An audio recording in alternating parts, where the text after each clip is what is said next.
নমস্কার, joy to animal. আজ আমি একটি বিশেষ রোগ বিষয়ক আলোচনা আপনাদের সামনে তুলে ধরব। যে আলোচনাটা প্রধানত মহিলাদের ক্ষেত্রে খুবই তাৎপর্যপূর্ণ বা গুরুত্বপূর্ণ। বিষয়টি হলো মহিলাদের স্তনের চাকা বা টিউমার।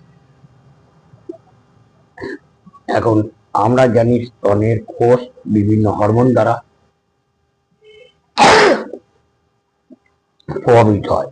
মাসিকের আগে অনেকের মহিলার স্তনে চাকা ও ব্যথা হতে পারে, সেটা খুব স্বাভাবিক।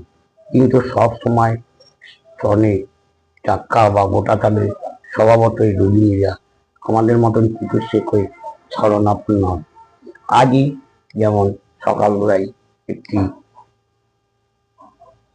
রোগী আমার কাছে এসে উপস্থিত হয়ে, তার প্রথম কথা হচ্ছে যে এটা কিছু হবে না তো, এটা ক্যান্সার নয় তো। আসলে মাত্র 19% টিউমার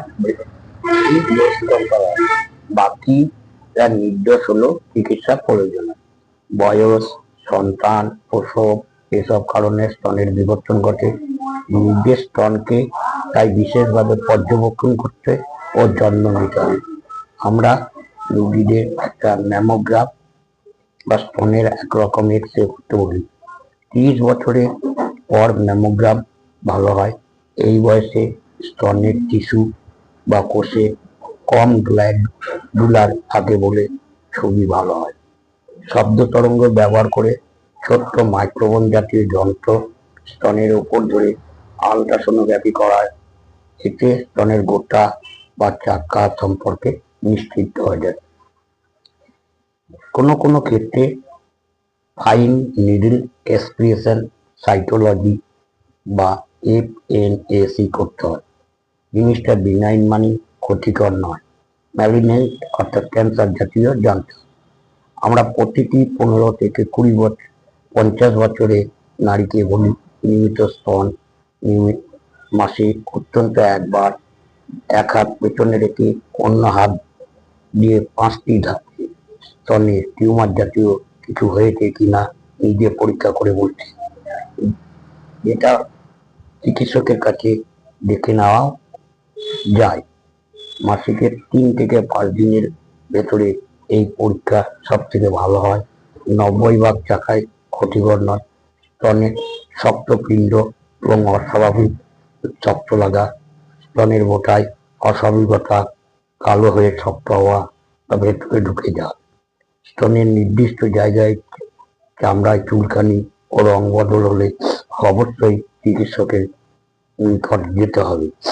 15 থেকে 40 বছরের মধ্যে স্তন টিউমার সাধারণত ফাইব্রোএডিনোমা, যা মসৃণ, গোল ও ব্যথাহীন। যেহেতু এটি ত্বকের সাথে আটকে থাকে না, তাই নড়াচড়া করানো যায়।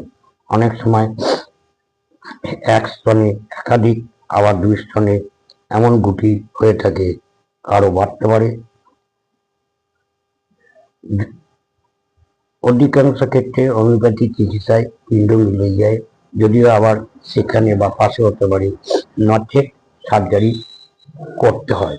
তবে অপারেশন না করলেও এই রকম টিউমারের ব্যাপারে বিশেষ চিন্তার কিছু নেই। 30 বছর পরে রোগীদের ওষুধ দিয়ে না কমলে তখন অপারেশন করা উচিত।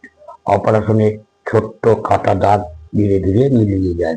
অপারেশনের পরে স্তনের অন্য জায়গায় আবার হতে পারে, এক্ষেত্রে একাধিকবার অপারেশন করতে হতে পারে।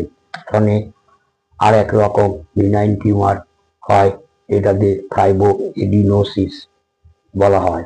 হরমোনের মাত্রার গোলমাল, প্রজনন বয়সে নারীদের এই ধরনের ব্রেস্ট ল্যাম্প বা পিণ্ড হয়। এক্ষেত্রে বেশিরভাগ ক্ষেত্রেই একাধিক পিণ্ড হয়, আকৃতিও নানা রকম হয়। পিণ্ড হতে 3-4 সেমি পর্যন্ত বড়, কিছু ঠেকলে লাগে। বিশেষ করে মাসিকের কাছাকাছি সময় এই ধরনের সমস্যা দেখা দেয়। এই ব্যথা বাহু হয়ে পিছনেও ছড়িয়ে যেতে পারে। কারো কারো স্তনের বোটা দিয়ে রস বা আঠালো তরল নিঃসৃত হয়।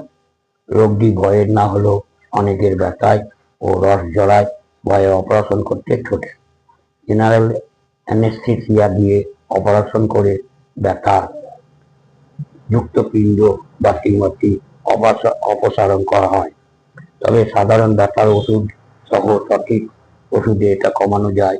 হরমোন গঠিত বলে গর্ভধারণ ও বাচ্চা হওয়ার পর অসুখটি অনেক ক্ষেত্রে ভালো হয়ে যেতে দেখা যায়। এক রকম সাধারণ বিকলটা হলো স্তন সিস্ট। অর্থাৎ হঠাৎ করে দেখা দিলে ব্যথা হতে পারে। সিস্টের তরল পদার্থ কড়াথলিতে ওষুধে কমে, নতুবা এটি ছুঁচ দিয়ে সিট থেকে তরল পদার্থ বের করে দিলে জটিলতা না থাকলে ঠিক হয়ে যায়। তবে কিছু কিছু ক্ষেত্রে আবার সেটা পুনরায় দেখা দিতে পারে। স্তনের বিভিন্ন জায়গাতেও হতে পারে, তাই আবার কিছুদিন ওষুধ খেতে হয়। ইন্ট্রাডাক্টিল প্যাপিলোমা স্তনের দুধের নালীতে হয়। এপিথেলিয়াল কোষের অস্বাভাবিক বিস্তার হয়ে বৃদ্ধি পায়।